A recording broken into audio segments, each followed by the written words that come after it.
Once upon a time, stories of fantasy. People suffering with OCD aren't living a fantasy. Even though there are a lot of myths that go around obsessive compulsive disorder, their stories are real. These are stories from the OCD side. Real people, real stories brought to you by FamilyOCD.com and InvisibleWheelchair.com. We want your story. Go to InvisibleWheelchair.com and contact us to tell us your story here. OCD is real. OCD treatments are real. OCD recovery is real. And so are these stories. Allison Hilbun, PhD, is a senior lecturer in biological sciences at Vanderbilt University. She teaches biostatistics, neurostatistics, collective intelligence, cell biology laboratory, anatomy, and physiology. As an undergraduate, she majored in physics at the College of William and Mary, where she also did gymnastics. She earned her master's degree in exercise science from University of North Colorado in 2012 and her PhD from East Tennessee State University in 2016. Allison lives in Nashville, Tennessee with her husband and her goats, ducks, dogs, and occasional stray turtle. Her passion in life is to encourage others to pursue holistic wellness and depth of thought and expression. And she's here today to tell her story. So let's get to her story now.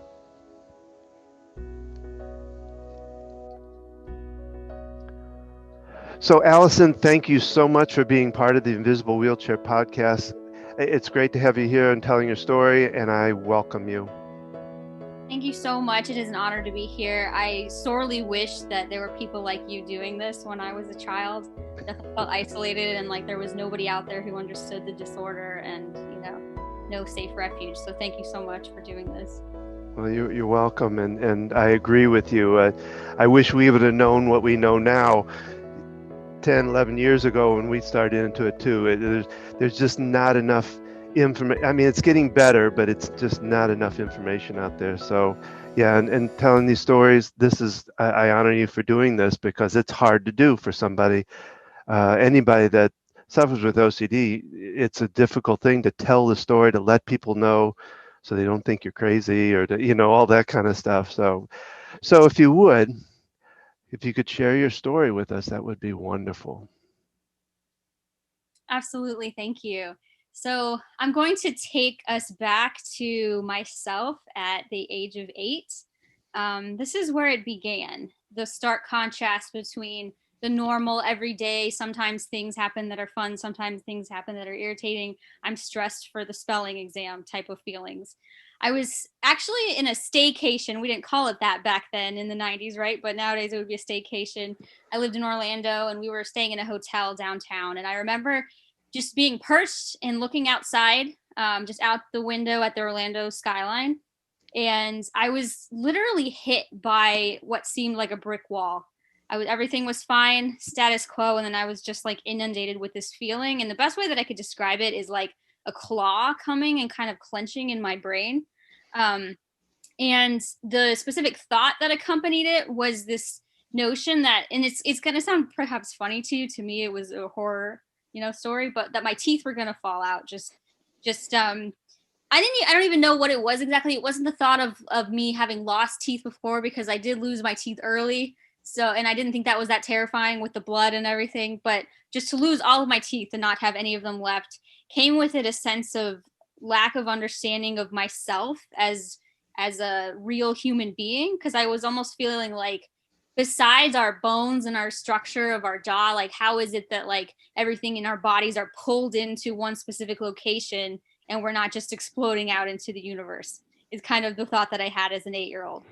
And so I spent the next year or so just, whenever I wasn't talking to somebody or directly answering a teacher's question, for instance, with my hand in my mouth, yanking on my teeth, terrified that like perhaps they were falling out. And it would come with the visceral reaction, increased heart rate, inability to breathe. And I just thought I was losing my mind. And I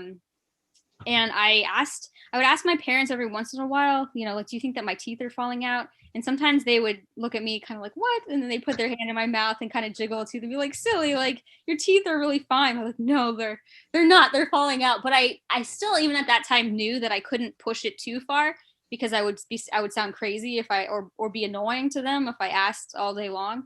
So I held it in.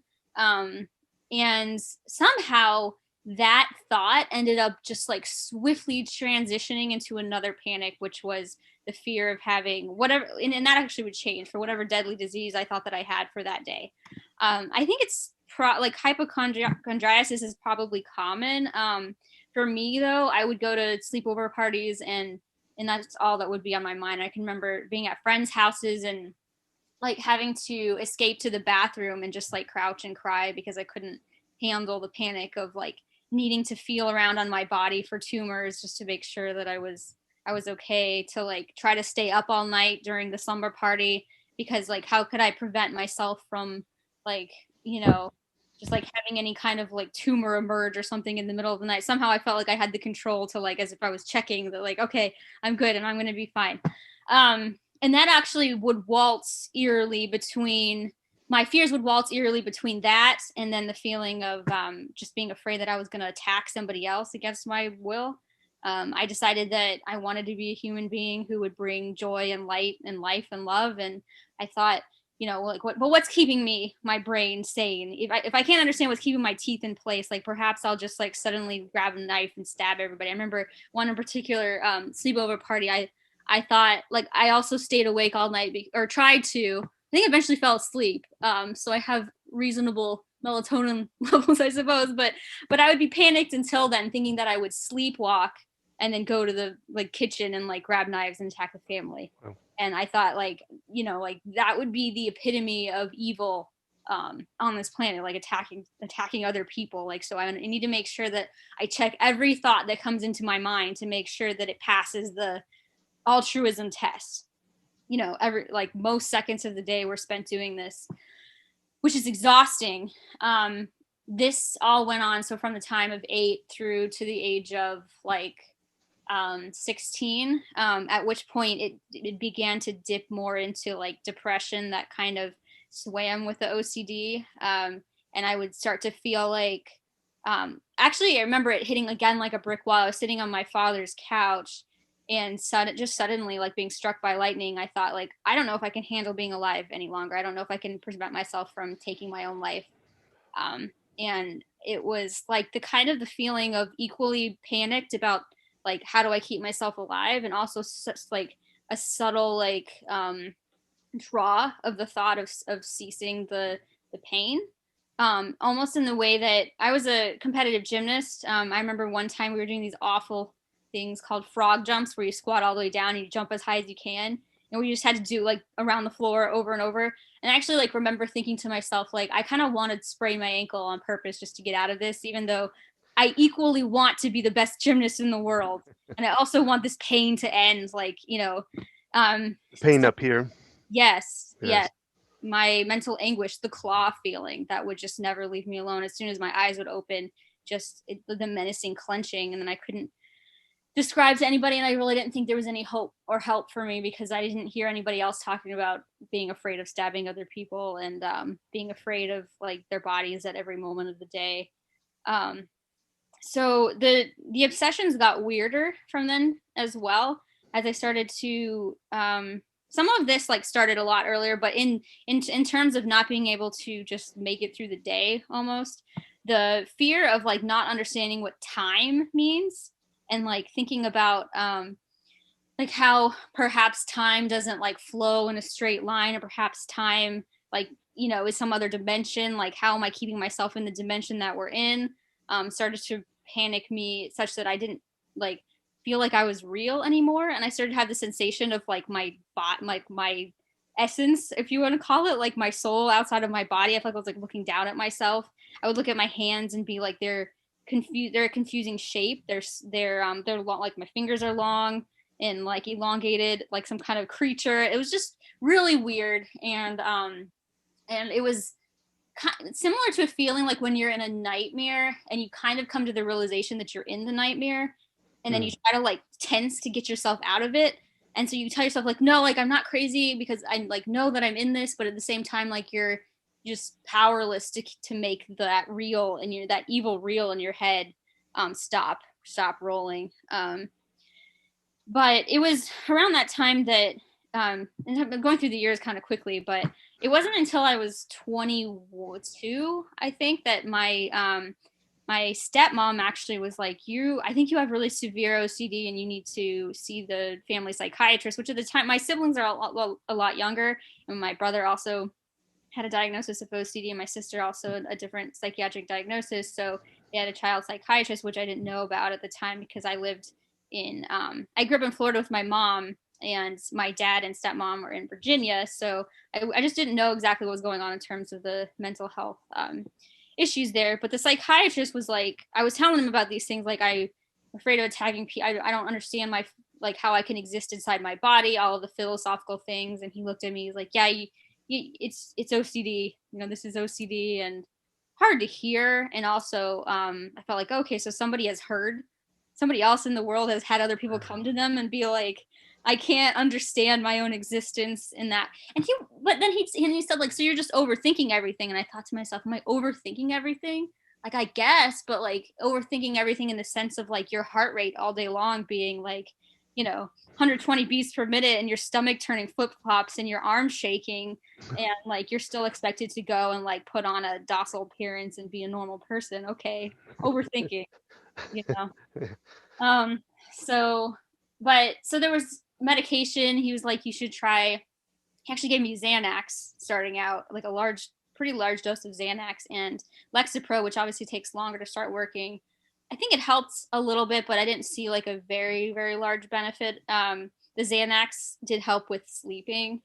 But after that period, I kind of went back to a everyday struggling, but still being able to kind of go to work, that kind of thing. But then coming home, still needing to go to the bathroom and cry or scream. So like kind of dealing with it, but kind of not.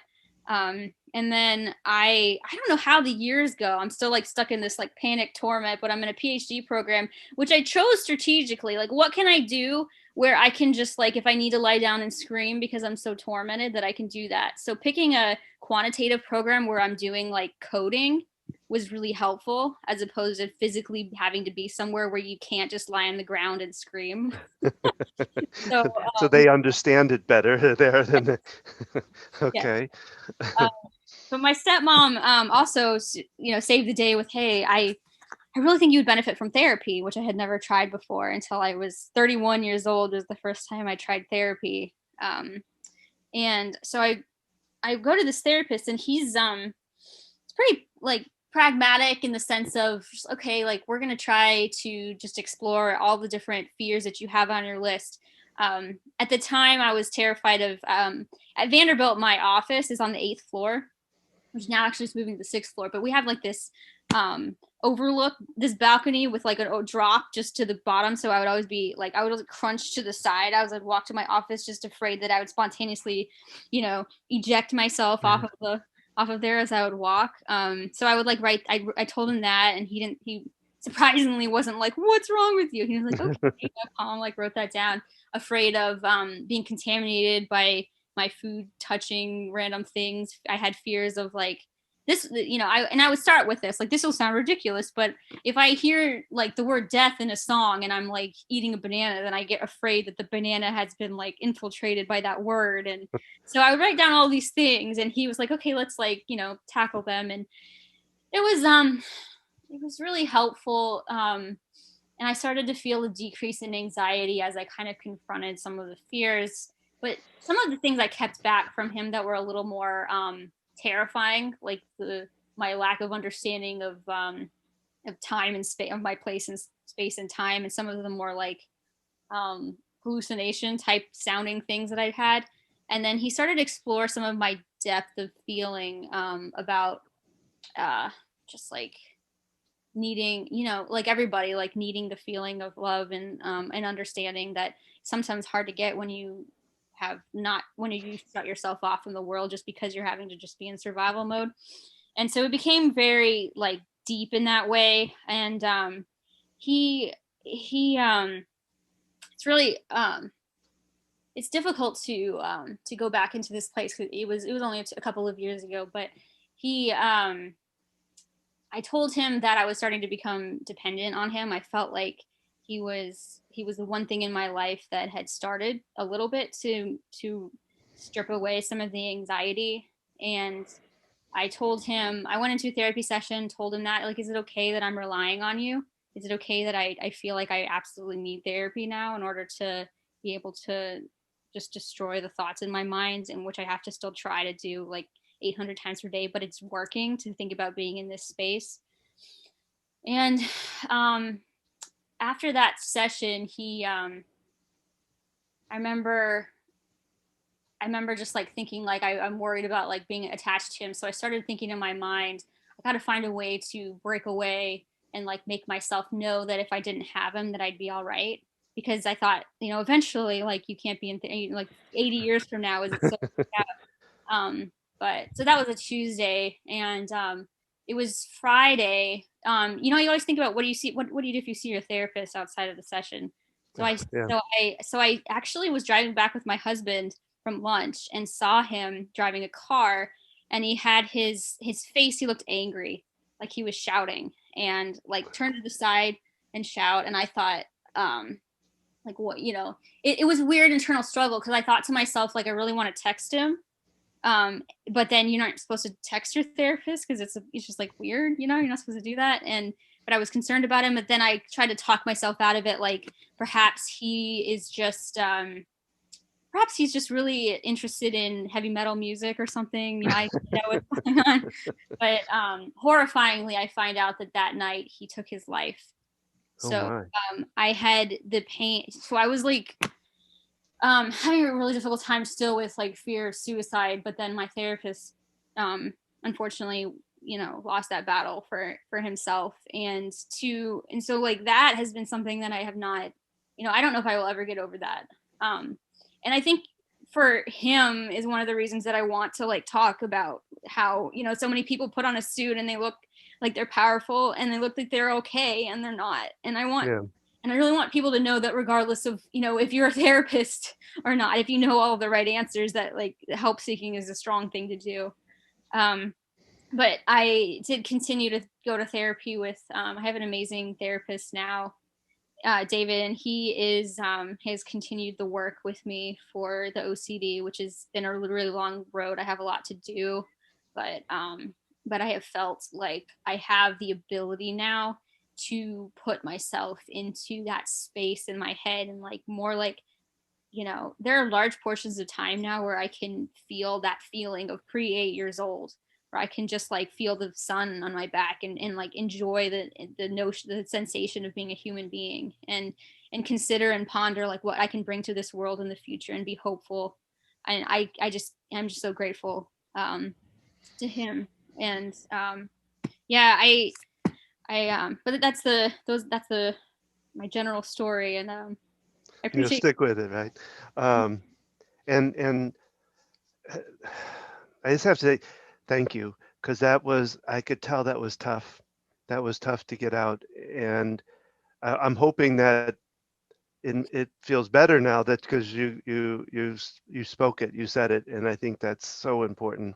You did a kind of an exposure there, just by getting that out. So, and you did it wonderfully, and I so much appreciate it because that takes a lot. That takes a lot. So, um, oh, it's hard to follow. That was such a compelling story. It's hard to follow up with any questions on that.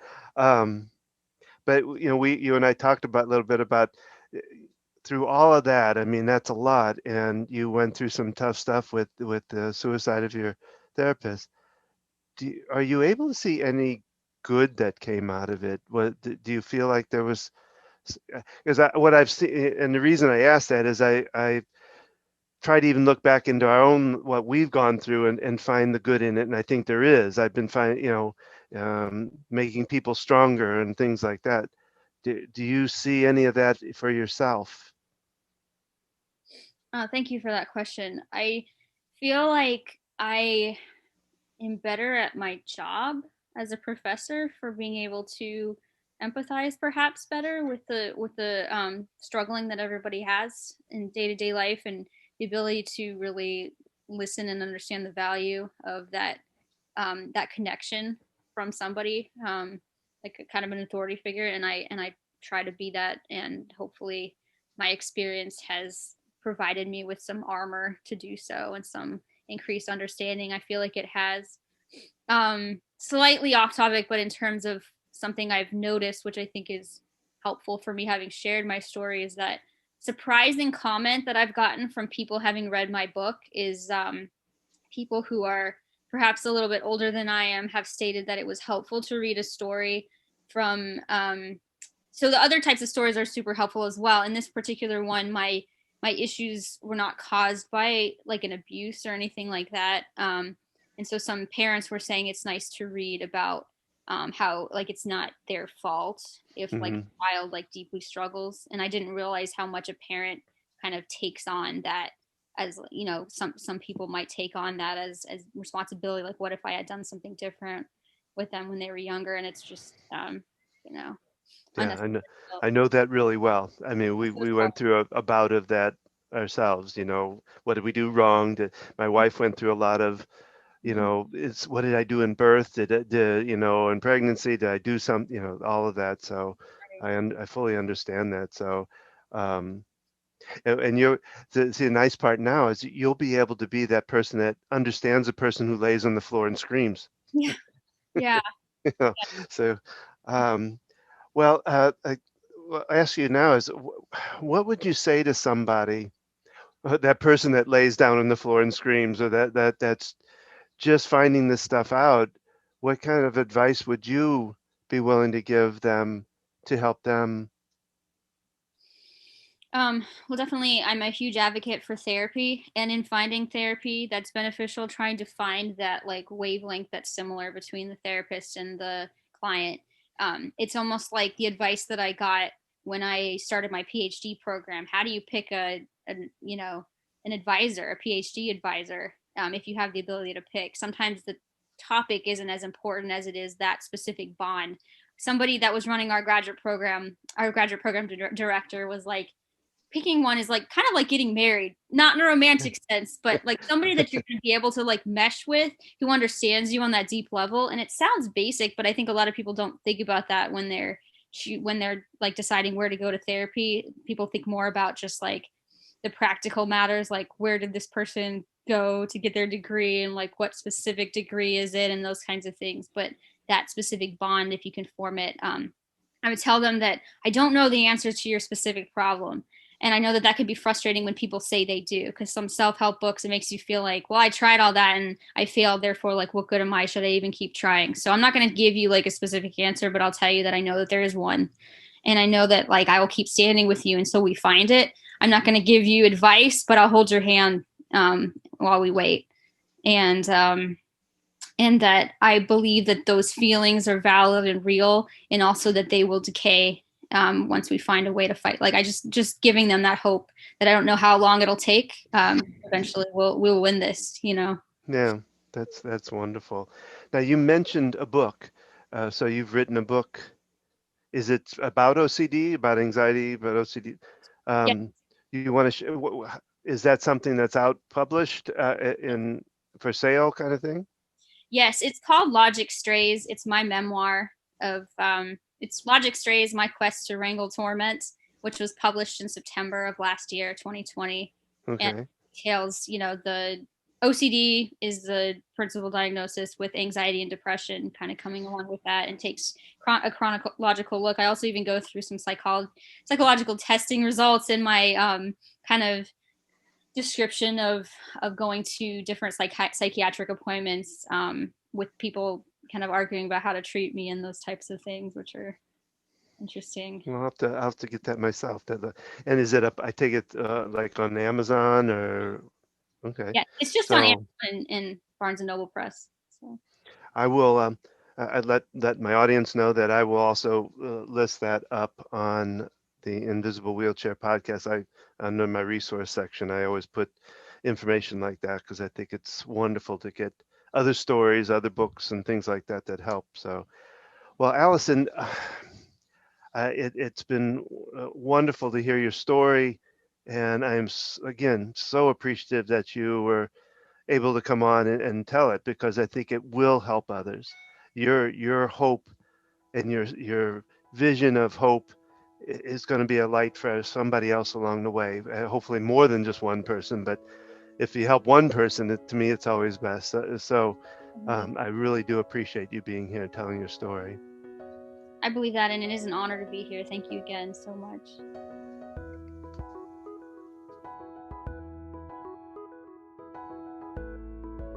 So that is our story for this podcast. Remember, we want your story told here. If you want to tell us your success story or just want to tell us where you're at, simply go to www.invisiblewheelchair.com, then click on the Tell Us Your Story on the top left side, or just click the Contact Don button on the right side towards the bottom. We want to give you a voice to your story. Until next time, keep working on your story for a happily ever after ending.